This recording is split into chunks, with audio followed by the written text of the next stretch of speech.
ಎಲ್ಲರಿಗೂ ನಮಸ್ಕಾರ. Welcome back to my YouTube channel. ಎಲ್ಲರೂ ಹೇಗಿದ್ದೀರಾ? ಚೆನ್ನಾಗಿದ್ದೀರಾ ಅಂತ ಭಾವಿಸ್ತೀನಿ. ಇವತ್ತು ನಾನು ನಿಮಗೆ ಒಂದು ಸೂಪರ್ ಆದಂತಹ ಪ್ರಾನ್ಸ್ ಕರಿನ ಮಾಡೋದು ಹೇಗೆ ಅಂತೇಳಿ ತೋರಿಸ್ಕೊಡ್ತೀನಿ. ತುಂಬ ಈಸಿಯಾದ ಸ್ಟೆಪ್ಸು, ತುಂಬ ಐಟಮ್ಸ್ ಕೂಡ ಬೇಡ. ಒಂದ್ಸರಿ ನೀವು ಟ್ರೈ ಮಾಡಿ ನೋಡಿ. ನಾವು ಆನ್ಲೈನಲ್ಲಿ ಆರ್ಡರ್ ಮಾಡಿದ್ವಿ ಆ್ಯಕ್ಚುಲಿ. ಬಟ್ ನನಗೆ ಆನ್ಲೈನಲ್ಲಿ ಆರ್ಡರ್ ಮಾಡಿರೋದು ಫಿಶ್ಶು, ಚಿಕನ್ನು, ಮಟನ್ನು ಅಷ್ಟಿಷ್ಟ ಆಗೋಲ್ಲ. ಬಟ್ ಪ್ರಾನ್ಸ್ ಚೆನ್ನಾಗಿ ಕೊಡ್ತಾರೆ, ತುಂಬ ಅಂದರೆ ತುಂಬ ಚೆನ್ನಾಗಿ ಕೊಡ್ತಾರೆ. ನಾವು ಪ್ರಾನ್ಸ್ ಆಲ್ಮೋಸ್ಟ್ ಆನ್ಲೈನಲ್ಲೇ ಆರ್ಡರ್ ಮಾಡೋದು.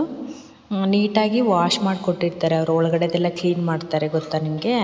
ಅದೆಲ್ಲ ಕ್ಲೀನ್ ಮಾಡಿ ಕೊಟ್ಟಿರ್ತಾರೆ. ನಾವು ಮ್ಯಾರಿನೇಟ್ ಮಾಡಬೇಕಾಗುತ್ತೆ. ಮ್ಯಾರಿನೇಟ್ ಮಾಡೋಕ್ಕೆ ನಾನಿಲ್ಲಿ 2 ಸ್ಪೂನಷ್ಟು ಚಿಲ್ಲಿ ಪೌಡರ್ ಹಾಕ್ತಾಯಿದ್ದೀನಿ.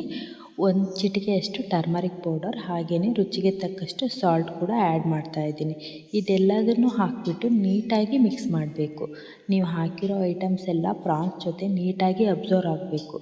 ಸೊ ನಿಮ್ಗೆ ಟೈಮ್ ಇದ್ದರೆ ಅಟ್ಲೀಸ್ಟ್ 1 ಅವರ್ ಆದರೂ ಮ್ಯಾರಿನೇಟ್ ಮಾಡಿಡಿ. ಇಫ್ ಇನ್ ಕೇಸ್ ನಿಮ್ಮ ಹತ್ರ ಟೈಮ್ ಇಲ್ಲ ಅಂದರೆ ಒಂದು ½ ಅನ್ ಅವರ್ ಆದ್ರೂ ಮ್ಯಾರಿನೇಟ್ ಮಾಡಿಟ್ಟರೆ ಟೇಸ್ಟ್ ಚೆನ್ನಾಗಿ ಬರುತ್ತೆ. ಅಂದರೆ ಪ್ರಾನ್ಸ್ ಎಲ್ಲ ನೀಟಾಗಿ ಆ ಖಾರದ ಪುಡಿನ, ಅರಿಶಿನ ಪುಡಿನ, ಉಪ್ಪನ್ನ ಎಲ್ಲದನ್ನು ಕುಡ್ಕೊಂಡಿರುತ್ತೆ.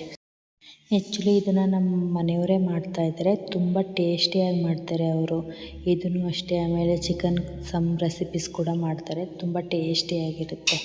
ಆ್ಯಂಡ್ ದೆನ್ ನೆಕ್ಸ್ಟ್ ಈ ಕಡೆ 2 ಆನಿಯನ್ ತೊಗೊಂಡಿದ್ದೀನಿ. ಆನಿಯನ್ನ ನೀಟಾಗಿ ವಾಶ್ ಮಾಡಿ ಈ ಥರ ಸ್ಲೈಸಿಯಾಗಿ ಕಟ್ ಮಾಡ್ಕೊತಾ ಇದ್ದೀನಿ. 4 ರಿಂದ 5 ಗ್ರೀನ್ ಚಿಲ್ಲಿ ತೊಗೊಂಡಿದ್ದೀನಿ. ಗ್ರೀನ್ ಚಿಲ್ಲಿನ ನೋಡ್ಕೊಂಡು ಹಾಕಿ, ಯಾಕಂದರೆ ಆಲ್ರೆಡಿ ನೀವು ಮ್ಯಾರಿನೇಟ್ ಮಾಡುವಾಗ ಚಿಲ್ಲಿ ಪೌಡರ್ನ ಆ್ಯಡ್ ಮಾಡಿರ್ತೀರ. ಸೊ ನೋಡಿಕೊಂಡು ಹಾಕಿ. ಮಕ್ಕಳೆಲ್ಲ ಇದ್ದರೆ ತಿನ್ಲಿಕ್ಕೆ ಕಷ್ಟ ಆಗುತ್ತೆ. ನಿಮಗೆ ಸ್ಪೈಸಿ ಬೇಕು ಅಂದರೆ ಇಷ್ಟು ಹಾಕಬೇಕು. ನಮಗೆ ಸ್ವಲ್ಪ ಸ್ಪೈಸಿ ಇಷ್ಟ, ಅದಕ್ಕೆ ನಾವು 4 ರಿಂದ 5 ಹಾಕ್ತಾಯಿದ್ವಿ. ಈ ಕಡೆ ಕೊತ್ತಂಬರಿನೂ ಕೂಡ ಕಟ್ ಮಾಡಿ ಇಟ್ಕೊತಾ ಇದ್ವಿ. ಈ ಕಡೆ ಒಂದು ಬಾಣಲಿನಲ್ಲಿ ಎಣ್ಣೆ ಕಾಸಕ್ಕೆ ಇಟ್ಕೊಂಡು ಅದಕ್ಕೆ ಕಟ್ ಮಾಡಿರೋಂತಹ ಆನಿಯನ್ ಹಾಗೆ ಗ್ರೀನ್ ಚಿಲ್ಲಿನ ಆ್ಯಡ್ ಮಾಡ್ತಾಯಿದ್ದೀನಿ. ಇದೆರಡನ್ನೂ 1-2 ಸೆಕೆಂಡು ಮಿಕ್ಸ್ ಮಾಡಿ ಆದಮೇಲೆ ಸ್ವಲ್ಪ ರುಚಿಗೆ ತಕ್ಕಷ್ಟು ನೋಡಿಕೊಂಡು ಉಪ್ಪು ಹಾಕಿ. ಯಾಕಂದರೆ ಆಲ್ರೆಡಿ ಮ್ಯಾರಿನೇಟ್ ಮಾಡುವಾಗ ಉಪ್ಪನ್ನು ಕೂಡ ನೀವು ಹಾಕಿರ್ತೀರ. ಸೊ ಇದಕ್ಕೆ ಎಷ್ಟು ಬೇಕೋ ಅಷ್ಟು ನೋಡಿಕೊಂಡು ಹಾಕಿ ನೀಟಾಗಿ ಮಿಕ್ಸ್ ಮಾಡಿ. ಇದೆಲ್ಲದೂ ಕೂಡ ಲೋ ಫ್ಲೇಮಲ್ಲೇ ಇರಲಿ. ಹಾಗೆಯೇ ಆನಿಯನ್ ಕಲರ್ ಚೇಂಜ್ ಆಗುತ್ತೆ. ಕಲರ್ ಚೇಂಜ್ ಆಗಿ ಅದು ಒಂದು ಸ್ವಲ್ಪ ಈ ಥರ ಗೋಲ್ಡನ್ ಬ್ರೌನ್ ಕಲರಿಗೆ ಬರುತ್ತೆ. ಈ ಥರ ಬಂದಮೇಲೆ ಇದಕ್ಕೆ ನೀವು 1 ಸ್ಪೂನಷ್ಟು ಜಿಂಜರ್ ಗಾರ್ಲಿಕ್ ಪೇಸ್ಟ್ನ ಆ್ಯಡ್ ಮಾಡಿ ಆದಮೇಲೆ ಈ ಕಡೆ ಮ್ಯಾರಿನೇಟ್ ಮಾಡಿರೋಂತಹ ಇದು ಆಲ್ಮೋಸ್ಟ್ ಒಂದು ½ ಅನ್ ಅವರ್ ಆಗಿದೆ ನಾವು ಎತ್ತಿಟ್ಕೊಂಡು. ಮ್ಯಾರಿನೇಟ್ ಮಾಡಿರೋಂತಹ ಪ್ರಾನ್ಸ್ನ ಬಾಣಲಿಗೆ ಹಾಕ್ತಾಯಿದ್ದೀನಿ. ಬಾಣಲಿಗೆ ಹಾಕಿಬಿಟ್ಟು ನೀಟಾಗಿ ಈ ಥರ ಮಿಕ್ಸ್ ಮಾಡ್ಕೊತಾ ಇದ್ದೀನಿ. ಮಿಕ್ಸ್ ಆದಮೇಲೆ ಲಿಡ್ನ ಕ್ಲೋಸ್ ಮಾಡ್ತೀನಿ. ಕ್ಲೋಸ್ ಮಾಡಿಬಿಟ್ಟು ಒಂದು 2 ನಿಮಿಷ ಬಿಟ್ಟು ಮತ್ತೆ ಲಿಡ್ನ ಓಪನ್ ಮಾಡಿ ಮಿಕ್ಸ್ ಮಾಡ್ತೀನಿ.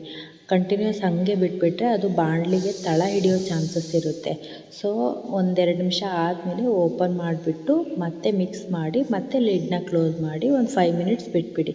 ಆವಾಗ ನೀರು ಬಿಟ್ಕೊಳ್ಳೋಕ್ಕೆ ಸ್ಟಾರ್ಟ್ ಮಾಡುತ್ತೆ. ನೋಡಿ, ನೀವೇ ನೋಡ್ತಾ ಇದ್ದೀರಾ, ಆಲ್ಮೋಸ್ಟ್ ನೀರೆಲ್ಲ ಬಿಟ್ಕೊಳ್ಳೋಕ್ಕೆ ಸ್ಟಾರ್ಟ್ ಆಗಿದೆ. ಪ್ರಾನ್ಸ್ ಕೂಡ ನೀಟಾಗಿ ಬೇಯೋಕ್ಕೂ ಸ್ಟಾರ್ಟ್ ಆಗಿರುತ್ತೆ. ಇಂಥ ಟೈಮಲ್ಲಿ ನೀವು ಮತ್ತೆ ಅದು ನೀಟಾಗಿ ಬೇಯಲಿ ಅಂತೇಳಿ ಚಿಕ್ಕ ಗ್ಲಾಸಲ್ಲಿ 2 ಗ್ಲಾಸಸ್ಸಷ್ಟು ನೀರನ್ನ ಆ್ಯಡ್ ಮಾಡ್ತಾಯಿದ್ದೀನಿ. ನೀರು ಆ್ಯಡ್ ಮಾಡಿಬಿಟ್ಟು ಮತ್ತೆ ನೀಟಾಗಿ ಬಾಯ್ಲ್ ಮಾಡ್ಕೊಳ್ಳಿ. ಬಾಯ್ಲ್ ಮಾಡಿ ಒಂದು 5 ಮಿನಿಟ್ಸ್ ಬಾಯ್ಲ್ ಆದಮೇಲೆ ಇದಕ್ಕೆ ನಾನು ಫಿಶ್ ಕರಿ ಮಸಾಲಾನ ಆ್ಯಡ್ ಮಾಡ್ತಾಯಿದ್ದೀನಿ. ನೀವೇ ನೋಡ್ತಾ ಇದ್ದೀರಾ ಅದು ಪ್ರಾನ್ಸ್ ಎಷ್ಟು ಚೆನ್ನಾಗಿ ಬೇಯ್ತಿದೆ ಅಂತ ಹೇಳಿ. ಅದು ಸ್ವಲ್ಪ ದಪ್ಪ ಆಗೋಕ್ಕೆ ಸ್ಟಾರ್ಟ್ ಆಗಿರುತ್ತೆ. ಬೇಯ್ದಿರೋದು ನಿಮ್ಗೆ ಆಟೋಮೆಟಿಕ್ ನೋಡಿದರೆ ಗೊತ್ತಾಗುತ್ತೆ. ಹಾಗೆ ಆಮೇಲೆ ಫಿಶ್ ಕರಿ ಮಸಾಲಾನ ಆ್ಯಡ್ ಮಾಡ್ತೀನಿ. ಫಿಶ್ ಕರಿ ಮಸಾಲಾನ ಆ್ಯಡ್ ಮಾಡಿ ನೀಟಾಗಿ ಮತ್ತೆ 1-2 ನಿಮಿಷ ಮಿಕ್ಸ್ ಮಾಡಿ ನೀಟಾಗಿ ಮತ್ತೆ ಫ್ರೈ ಮಾಡ್ತೀನಿ. ಫ್ರೈ ಮಾಡಿದ್ಮೇಲೆ ಅದು ನೀರಿನಂಶ ಎಲ್ಲದನ್ನು ಪ್ರಾನ್ಸಿಗೆ ಹೊಂದ್ಕೊಳ್ಳುತ್ತೆ. ಆವಾಗ ಪ್ರಾನ್ಸ್ ತಿನ್ನೋಕ್ಕಿನ್ನ ಟೇಸ್ಟಿಯಾಗಿರುತ್ತೆ. ಇನ್ನೇನು ಸ್ಟವ್ ಆಫ್ ಮಾಡ್ತೀನಿ ಅನ್ನೋ ಇದು ಆಲ್ಮೋಸ್ಟ್ ಬೇಯ್ದಿರುತ್ತೆ. ಇನ್ನೇನು ಸ್ಟವ್ ಆಫ್ ಮಾಡ್ತೀನಿ ಅನ್ನೋ ಟೈಮಲ್ಲಿ ಸ್ವಲ್ಪ ಕೊತ್ತಂಬರಿನ ಹಾಕಿಬಿಟ್ಟು ಸ್ಟವ್ ಆಫ್ ಮಾಡಿ. ನೀವು ಇದನ್ನು ಬಿಸಿ ಬಿಸಿ ರೈಸ್ ಜೊತೆ, ಇಲ್ಲ ಚಪಾತಿ ಜೊತೆ, ರೊಟ್ಟಿ ಜೊತೆ ಹೇಗೆ ತಿನ್ಬೋದು. ತುಂಬ ಅಂದರೆ ತುಂಬ ಟೇಸ್ಟಿಯಾಗಿರುತ್ತೆ. ನೀವು ಬೇಕಿದ್ದರೆ ಟ್ರೈ ಮಾಡಿ ನೋಡಿ. ತುಂಬ ಟೈಮ್ ಕೂಡ ಬೇಕಾಗಿರಲ್ಲ. Thank you.